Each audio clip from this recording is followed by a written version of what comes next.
یعنی اگر آئینے کے سامنے چراغ بلب کچھ بھی رکھا جائے یا دھوپ کے سامنے رکھا جائے تو جتنی اس کی کیپیسٹی ہوتی ہے، حجم ہوتا ہے، جتنی حیثیت ہوتی ہے، اتنی وہ جھال یا جھلک یا اس کا عکس جو ہے نا، جس طرف اس کا منہ کر دیں گے اس طرف ڈالے گا۔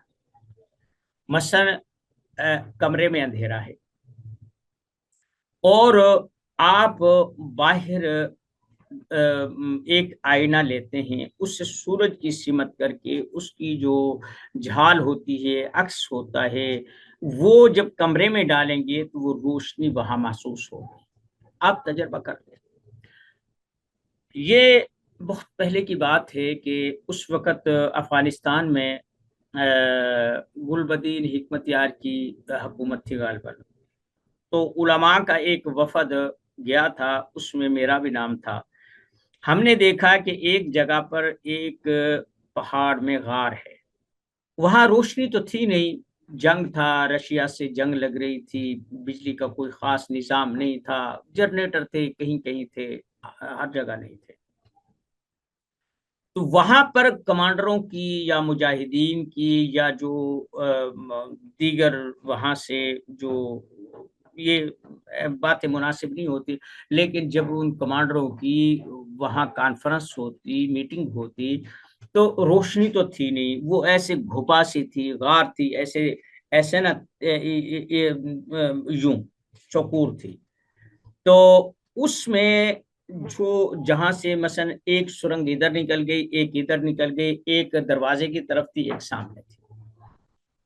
اب وہاں پر شیشے لگے ہوئے تھے اس درمیانی پلر پر اور خاص زاویوں سے دیواروں پر۔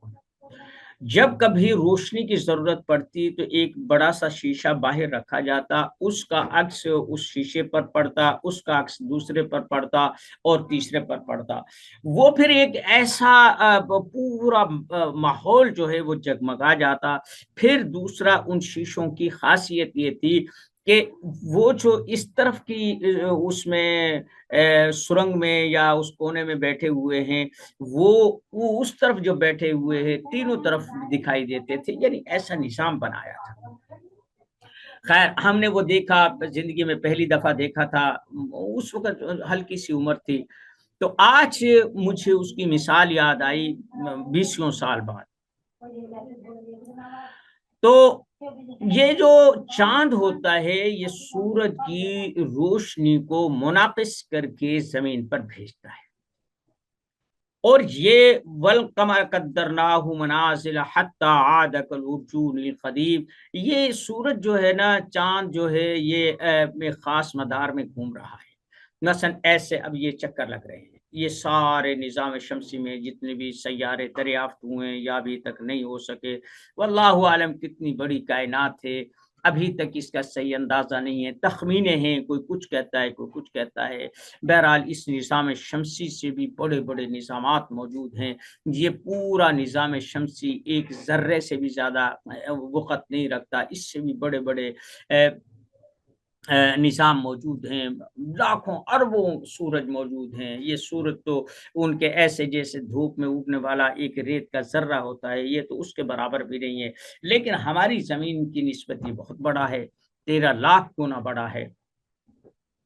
خیر جب مثلا یہ سورج ہے اور یہ چاند ہے، درمیان میں زمین آ جائے تو جس طرف جو چیز آئے گی، یعنی ایسے یہ سورج ہے، یہ چاند ہے، اب یہ چل رہا ہے، اگر زمین اس کے بیچ میں آ گئی، چاند گرہن اس کے بیچ میں آ گئی تو سورج گرہن، بات سمجھ، یعنی زمین درمیان میں جب ان کا سایہ آتا ہے، زمین کا سایہ پڑتا ہے تو وہ ایسے لگتے ہیں کہ ان میں گرہن لگ گیا ہے، ان کی روشنی کم ہو گئی ہے، لیکن سچی بات یہ ہے کہ اس سلسلے کے درمیان میں جب زمین کا سایہ آتا ہے تو اسے ہم گرہن کہتے ہیں، اور اس میں اتنی زیادہ کشش اور تاثیر ہوتی ہے کہ جب بھی سورج یا چاند گرہن لگتا ہے تو ہمارا مواصلاتی نظام، بجلی کا نظام، برقیاتی نظام اور یہ وائرلیس کا نظام بری طرح متاثر ہوتے ہیں، اور ہم نے یہ چیز بھی دیکھی ہے کہ کہتے ہیں کہ کچھ بچے معذور پیدا ہوتے ہیں، کچھ کے جسم پر خاص نشانات ہوتے ہیں وغیرہ وغیرہ، ان کے ماں باپ کا کہنا ہوتا ہے کہ یہ گرہن کے اثرات ہیں۔ خیر، اس میں جب یہ چیز ہوتی ہے تو کائنات میں یعنی ہماری دنیا میں اس کے اثرات ہوتے ہیں، قابض اثرات ہوتے ہیں، کسی بھی چیز کو آگے بڑھنے سے روکتے ہیں، جیسے مواصلات ہیں، کمیونیکیشن ہے، اور اس کے سگنلز ہیں، اور وہ جو ہماری رابطے کی جو راہیں ہیں وہ ان میں خلل پڑتا ہے۔ ایسے ہی جب ہمارا ذہن اور ہمارا نظام اور ہمارے تعلقات، ان میں بھی ایک کمیونیکیشن ہوتی ہے، ایک دوسرے سے تعلق ہوتا ہے، ایک دوسرے سے راہیں ہوتی ہیں، اس دوران میں جس طرح کائنات میں بن جاتا ہے ایسے ہی یہ بن جاتا ہے۔ جب ہم نے جادو کی تاریخ لکھی تھی اس وقت کرسمات پر بھی ایک باب ہم نے رکھا تھا۔ علماء کرام کی آراء بھی تھیں، ان میں حدیث، قرآن و حدیث، تفسیر اور شروحات، فقہ اور علماء کی آراء، یہ سب چیزیں اس میں درج ہیں، تاریخ بھی ہے۔ آج سے جو 100 سال پہلے یا 1000 سال پہلے جو ستاروں سے یا اس کائنات سے یا ان معاملات سے جو لوگ کام لیتے تھے ان کے بارے میں ایک خاص تصور تھا۔ مثلا دیکھیں نا کہ ستاروں کے بارے میں، ثریا کے بارے میں، یا ان جو یہ دیکھتے ہیں، جیسے قرآن کریم میں بھی یہ ہے کہ فَنَظَرَ نَظْرَةً فِي النُّجُومِ فَقَالَ إِنِّي سَقِيمٌ، ابراہیم علیہ السلام کے واقعے میں کہ ابراہیم نے ستاروں کو دیکھا اور کہا میں تو بیمار ہوں۔ یعنی ان لوگوں کا عقیدہ تھا کہ جب یہ ستارہ یہاں ہوگا تو بیماری ہوگی، تو انہوں نے کہا ٹھیک ہے بھائی، ستارہ دیکھا ہے وہ، لیکن ان کا دیکھنا اور کسی چیز کو تسلیم کرنا اس میں فرق ہوتا ہے۔ آج کی دنیا، آج کی تحقیق اس تصور سے، اس کنسیپٹ سے اور اس سوچ سے باہر آ چکی ہے۔ پہلے جو استعانت لغیر اللہ میں شمار ہوتا تھا، یا ان کا جو تصور تھا، ان کے عقائد تھے، وہ یہ تھے کہ یہ مدبر الامر ہے۔ آج کا جو انسان ہے، آج کی جو تحقیق ہے وہ یہ ہے کہ کائنات میں بے شمار قسم کے سگنلز اور یہ لہریں موجود ہیں، ان سے ہم اپنے کام نکال سکتے ہیں۔ مثلا اس وقت وائرلیس نہیں تھا، یہ ٹی وی سگنل نہیں تھے، ریڈیو سگنل نہیں تھے، اور ان ریڈیو سگنل کو جب ہم نے بوسٹ کیا تو یہ وائی فائی ہے، یا موبائل سگنلز ہیں، پھر انٹرنیٹ ہے، اور وغیرہ وغیرہ، یہ ساری چیزیں بعد کے دریافت ہیں۔ اب جو آدمی آج سے کوئی 50 سال پہلے یہ کہتا ہے کہ اس وقت ہندوستان میں یہ ہو رہا ہے، پاکستان کے شہر میں یہ ہو رہا ہے، اسے غیب کہا جاتا ہے، اسے غیب کہا جاتا ہے۔ اور اب تصور یہ ہے کہ آپ ویڈیو کال کہیں سے بھی دنیا میں کریں، آپ وہ بتاتے ہیں، وہ لوگ اس کو ویژول کرتے ہیں، دکھاتے ہیں، اس کو بالکل ایسے لائیو کرتے ہیں۔ تو یہ جو چیز، مثلا ہم ایک مثال لے لیتے ہیں کہ جس وقت معراج النبی صلی اللہ علیہ وسلم کو بیان کیا گیا اور کفار مکہ کے سامنے کہا گیا کہ میں یہاں سے بیت المقدس گیا، وہاں سے 7 آسمان گیا، پھر میں نے بہت سارے نظائر دیکھے، میں نے جنت دوزخ کی سیر کی، میں سدرۃ المنتہا پر گیا، میں نے یعنی یہ چیز، اب ان کے تصور میں یہ بات نہیں تھی۔ اب لوح و قلم یا سدرۃ المنتہا یا جنت دوزخ، یہ چیز تو بہت پرے کی بات تھی۔ ان کے نزدیک سب سے بڑی بات یہ تھی کہ اچھا آپ بیت المقدس گئے ہیں نا، جو ہم نے دیکھا، اچھا یہ بتاؤ اس میں کتنی کھڑکیاں ہیں، کتنے روشن دان ہیں، کتنے دروازے ہیں، کتنے مینارے ہیں، کتنے پتھر لگے ہوئے ہیں۔ تو مسلم شریف کی غالباً روایت ہے کہ رسول اللہ صلی اللہ علیہ وسلم ارشاد فرمایا فزعت فزعا شدیدا، میں اس وقت بہت گھبرایا، آپ دیکھیں نا، مثلا آپ کہیں جاتے ہیں، کسی کے ہاں مہمان جاتے ہیں، یا کسی سرائے میں جاتے ہیں، یا کسی ہوٹل میں ٹھہرتے ہیں، تو آپ کتنی بھی دیر ٹھہرے، لیکن یہ جو چھوٹی چھوٹی چیزیں ہیں کہ کتنی وہاں روشن دان ہیں، کتنی کھڑکیاں ہیں، کتنے بلب لگے ہوئے ہیں، کتنے بستر پڑے ہوئے ہیں، اور اس میں کتنے کیل کانٹے لگے ہوئے ہیں، کتنے ہینگر لگے، نہیں، جتنی ضرورت ہو اتنا استعمال کرے، ان کی طرف ذہن ہی نہیں جاتا۔ تو رسول اللہ صلی اللہ علیہ وسلم نے جب یہ بات سنی تو فرمایا فضیق تو فغصن شدیدہ، میں بہت پریشان ہو گیا، نروس ہو گیا، تو میرے سامنے سے پردے ہٹا دیے گئے اور بیت المقدس میرے سامنے کر دیا گیا، اور پھر میں دیکھتا تھا، جو مجھ سے سوال کرتا دروازہ کس طرف ہے، میں دیکھ کے بتا دیتا تھا یہ اس طرف ہے، یہ اتنی کھڑکیاں ہیں، اتنی اینٹیں، یعنی ایک ہر ایک کا اپنا۔ آج یہ چیز اچنبے کی نہیں ہے، آج یہ چیز اچنبے کی نہیں ہے، آج تو ہر کوئی آدمی لائیو کر دیتا ہے، ہاں بھائی اب تو کاروبار ایسے ہونے لگے، بھائی دکھا واٹس ایپ پر، دکھا ایمو پر، دکھا فیس بک پر بھی، دکھا زوم پر، یعنی ایک ایسی دنیا بدل گئی ہے کہ آج سے پہلے جن چیزوں کو غیوبات کہا جاتا تھا، جن چیزوں کو غیب کی خبریں کہا جاتا ہے، اب وہ مشاہدات ہیں، روزمرہ کے معمولات ہیں، ان پر کسی کو تعجب ہی نہیں ہوتا۔ تو یہی چیز ان لوگوں نے پہلے اس چیز کو سمجھا تھا کہ اگر ہم فلاں ساتھ میں، فلاں گھڑی میں یہ کام کریں گے، ان حروف کو لکھیں گے، ان کو پڑھیں گے، تو ان کے یہ اثرات مرتب ہوں گے۔ تو وہ لوگ ان چیزوں کو پوجتے تھے، ان کو مدبر الامر شمار کرتے تھے۔ آج کا انسان ایسا نہیں ہے۔ تو یہی بات میں سمجھانے کے لیے کر رہا تھا۔ اب کرنا کیا ہے، یہ میں نے یہ وقت دے دیا ہے، یہ آپ دیکھ لیں۔ تو اس میں جو سب سے اہم بات ہے، آپ کیسے اپنے اعمال کو مرتب کریں، کس انداز میں آپ کام لیں، کس انداز میں زکوٰۃ دیں، جو میرے معمولات ہیں وہ میں آپ کو بتا۔ یہ 4 لفظ ہیں: احد، رسس، طاق، لمو۔ ان کو آپ کسی بھی کچی پکی پینسل سے لکھیں۔ ایک شرط ہے جو اس عمل کی ہے کہ زبان سے کچھ نہیں بولنا، یعنی ایسا کوئی انتظام کریں کہ کوئی بلائے نہ، کسی سے بولے نہ، ٹھیک ہے۔ اور یہی شرط جب کوئی آپ تعویذ لکھ کر دیں، کوئی عمل کر کے دیں، کسی کو ضرورت مند کی ضرورت کو مد نظر رکھتے ہوئے کوئی اعمال ترتیب دیں، تو صرف بولنا نہیں ہے، یہی اس کی شرط ہے، باقی اور کوئی شرط نہیں ہے۔ اب آپ نے پینسل سے لکھنا احد رسس تاکلمو، احد رسس تاکلمو، احد رسس تاکلمو، آپ اسے مشق کر سکتے ہیں۔ میں تقریباً 543 دفعہ 15 سے 20 منٹ میں، میرے خیال سے بھی کم وقت میں کر لیتا ہوں، کیونکہ وہ ایک مشق ہوئی ہے۔ تو آپ یہ 543 دفعہ لکھیں، کوشش کریں کہ نئے جو لوگ ہیں وہ کوئی ایسے خانے بنا لیں، یا گنتی لکھ لیں، یا کچھ بھی کر لیں، کوئی اعراب لگانے کی ضرورت نہیں ہے، کوئی الفاظ کی تصحیح کی ضرورت نہیں ہے، کوئی عبارت کی خوبصورتی کی، بس جیسے بھی لکھتے ہیں ایسے جلدی جلدی لکھتے جائیں، ٹھیک ہے۔ جب آپ وہ پہلے سے نمبرنگ کر لیں گے اور پہلے سے ان چیزوں کو دیکھ لیں گے، تو آپ کی جو وہ ہے، آپ کی جو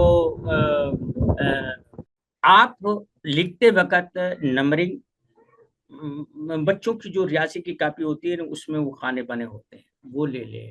آپ کوئی صفحہ لے لیں، اس پر کچی پینسل سے لکیریں ڈال لیں، اس کی نمبرنگ کر لیں، تاکہ لکھنے میں تعداد میں فرق نہ آئے۔ لکھنا ہے 543 دفعہ، کیونکہ حروف صوامت کے جو یہ 4 جملے بنے ہیں، ان کے اعداد نکالے جائیں تو 543 ہی بنتے ہیں۔ اس کے جو تعویذ لکھے جاتے ہیں وہ بھی 543 کے عدد کو ہی جمع تقسیم کر کے لکھا جاتا ہے۔ تو یہ تعویذ کے ہم علیحدہ سے کلاس کریں گے، وہ سمجھائیں گے کہ تعویذ کو کیسے بھرنا ہے۔ سر دست آپ جو حروف صوامت کے اعمال ہیں انہیں سمجھیں۔ آپ جب وہ صفحہ لکھ لیں ایک کے بجائے 2-3 قلم رکھیں. اگر کسی وجہ سے ایک قلم بند بھی ہو جائے، ایک پنسل خراب بھی ہو جائے تو آپ دوسری استعمال کر سکیں. جب آپ کا 543 دفعہ مکمل ہو جائے تو آپ اس کاغذ کو لپیٹیں، بغیر بولے ہوئے کسی جگہ پر، کچی جگہ پر یا زمین میں وہ کاغذ دبا دیں. آپ کا عمل مکمل ہوا اور آپ اب بول سکتے ہیں، کچھ بھی آپ کر سکتے ہیں. آپ کا 1 سال کے لیے یہ یوں سمجھے کہ رینیو ہو گیا عمل. ٹھیک ہے. اب بہت سارے لوگ کہتے ہیں روزانہ آپ نے 3 دفعہ لکھنا ہے، بہت سارا 543 دفعہ روزانہ لکھتے ہیں، کچھ پڑھنے کے لیے بولتے ہیں. بہرحال میرا عمل یہ نہیں ہے. اتنا وقت کس کے پاس ہے کہ ان اعمال کی زکوٰۃ کو قائم رکھنے کے لیے سوائے تسبیح گھمانے کو اور کچھ کام ہی نہ کرے. میں بھائی کوئی زکوٰۃ کو برقرار رکھنے کے لیے کچھ نہیں کرتا. ہاں جو کوئی کام آتا ہے میں اس کو کر دیتا ہوں. تمام عاملین کو اور تمام طلباء کو میں اپنی کتاب اعمال گرہن اور حروف ثوامت اور اعمال گرہن نامی کتاب ان باکس میں بھیج دوں گا. آپ اس کا مطالعہ کر لیں. جہاں سے سمجھ نہ آئے آپ گروپ میں یا میرے ان باکس میں آپ کر سکتے ہیں. اس کے علاوہ کوئی عمل ہے بندش کا ہے، مثلا ایک 2-3 میں عمل آپ کو بتاتا ہوں. شرعی فتویٰ تو جو چاہے کوئی لگاتا رہے، مجھے اس کی پرواہ نہیں، لیکن الحمدللہ جہاں تک میں نے تصدیق کی ہے اس میں کوئی قباحت نہیں. ایک کاش برنی کا ایک عمل تھا، وہ یہ تھا کہ بنش کھائے باندری کہ آدھا پھل کھائے، اور ہانک دیو محمد کے چنگا کرے خدا ہے. یہ ان کی کتاب غالباً اعمال جعفر نامی کوئی کتاب ہے، جو ہے نا اسی قسم کی ہے. ایک یہ ہے. دوسرا ایک اور ہے کہ یہ عمل کس لیے ہے؟ یہ دردوں کو باندھنے کے لیے ہے. داڑھ دانت کا درد ہے، سر کا درد ہے، گھٹنوں کا درد ہے، کمر کا درد ہے، اسے جو ہے نا وہ کر کے دیتے ہیں. اس کی ترکیب وہاں لکھی ہوئی ہے، ہم نے بھی اپنی کتاب میں لکھی ہے، آپ دیکھ سکتے ہیں. دوسرا میں ایک اور عمل کرتا ہوں کہ جو یہ ہے نا سمم بکمن عمیون فہم لا یرجعون، دوسرا ہے لا یبصرون، لا یعقلون، لا یفقہون. یہ 4 ہیں. میں انہیں 110 دفعہ پڑھتا ہوں. سمم بکمن عمیون فہم لا یفقہون، لا یرجعون، لا یعقلون، لا یبصرون. ان سے پھر جب کسی کو باندھنا ہو، کسی کو روکنا ہو، کسی کا کام چلتا ہوا روکنا ہو، کسی انسان کو کسی کام سے باز رکھنا ہو، تو اس سے میں کام لیتا ہوں. اس کے علاوہ اور بہت سارے ہیں. ہمارے ایک ساتھی تھے ظاہر عباس، یہ تقریباً 1993 کی بات ہے. بہت اچھے انسان تھے. وہ کہنے لگے کہ میرے بہنوئی نے مجھے ایک عمل دیا ہے اور وہ کام بھی کرتا ہے. اس وقت ہمیں بھی جنون تھا عملیات حاصل کرنے کا. خیر شاہ جی نے بلا بغل چائے پیتے ہوئے وہاں سب ساتھی بیٹھے تھے. اب میرا یہ شعبہ تھا، میرا یہ شوق تھا، مجھے تجسس تھا کہ شاہ جی کیا کہتے ہیں کہ جب وہ کہیں کام جاتے ہیں نا، کسی سے کام نکلوانا ہوتا ہے تو وہ یہ عمل کر کے جاتے. عمومی طور پر کام ہو جاتا ہے، بہت کم ایسا ہوتا ہے کہ ان کے کام کو کوئی رد کرے. شاہ جی نے بتایا کہ وہ پڑھتے ہیں جل بننا، جل مٹی بننا، جل کے بننا بھیرا، بھری بسا کی جیبا بننا، بل کر جھریا بھیرا. یہ ہم نے اپنے عملیات میں بھی لکھی ہے. اگر یہ بھی جس عمل کی تعداد کسی عامل یا استاد نے مقرر نہ کی ہو اور وہ بندش سے روک سے متعلق ہو تو اس کی تعداد 101 ہوتی ہے. آپ وہ پڑھ لیں، اس میں آپ عامل بن جائیں گے. تو یہ اگر یہ عبارت اب دیکھیں اس میں کیا شرک ہے کیا نہیں ہے. مصیبت تو یہ ہے نا کہ جو لوگ فتویٰ لگاتے ہیں وہ ان کی نہ تحقیق ہوتی ہے، نہ اس بارے میں علم ہوتا ہے. بس دھڑے مار ایک فتوے کی توپ رکھی ہوئی ہے. جس کو دیکھا کہ وہ مرضی کے خلاف ہے یا اس کی کم علمی کے اس فریم میں نہیں آتا تو ایک گولا بھرا اور داغ دیا کہ بھئی یہ حرام ہے، یہ ہے وہ ہے. نہیں، الحمدللہ ہم بھی موحد ہیں اور ایک اللہ پہ یقین رکھتے ہیں، اللہ کے رسول پر، ختم نبوت پر یقین رکھتے ہیں، ایسی کوئی بات نہیں ہے کہ ہم شرک کریں یا جان بوجھ کر شرک کریں۔